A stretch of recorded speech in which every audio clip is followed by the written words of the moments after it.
La façade du Negresco illumine la promenade des Anglais depuis maintenant 100 ans. Ce magnifique palace est face à la mer. Le palace mythique s'est construit en 1912 par le Roumain Henri Negresco. Il a investi de nombreux fonds pour ce dernier.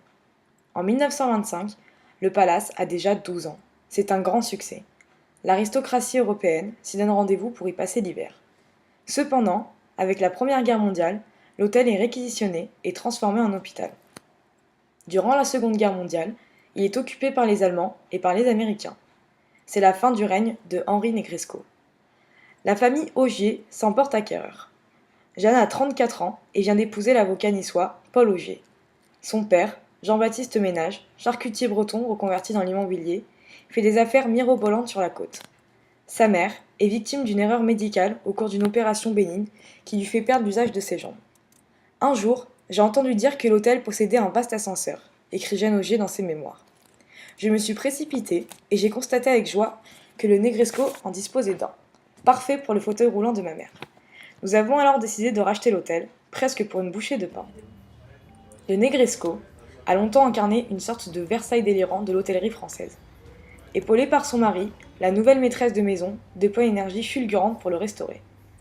Dans ce palace, il y a plus de 94 chambres et 31 suites qui sont décorées de roses, de verts pétards et de jaunes boutons d'or. La patronne a même eu l'idée un jour de déguiser les femmes de chambre à la façon des soubrettes de Molière. Elle façonne tout le Negresco à son goût. Elle est passionnée d'art et d'histoire. Tout le monde venait s'extasier devant le célèbre portrait du roi Soleil en costume royal signé Hyacinthe Rigaud. Environ 6000 pièces de collection acquises grâce à la fortune paternelle, dont 300 constituent des œuvres majeures, ont fait de ce palace, selon le guide Michelin, un hôtel-musée majestueux, mythique et inclassable. Désormais, les portiers sont accoutrés en valets de la cour de Versailles. En 100 ans, le majestueux hôtel Negresco a accueilli les plus grandes célébrités. La liste des people de toutes les époques tombées amoureux de l'endroit pourrait remplir une bibliothèque entière de livres d'or. Montserrat Caballé passe plus de 500 nuits dans une suite qui porte désormais son nom. Michael Jackson se fait installer une piste de danse dans une pièce jouxtant sa chambre.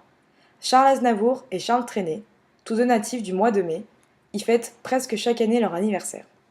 De nombreux films ont été tournés, comme La liste de mes envies, avec Mathilde Seigner et Marc Lavoine, qui s'est déroulé durant quelques jours. Jean-Paul Belmondo et Jeanne Moreau y tournent Peau de banane. Également, Salvador Dali était un habitué du lieu.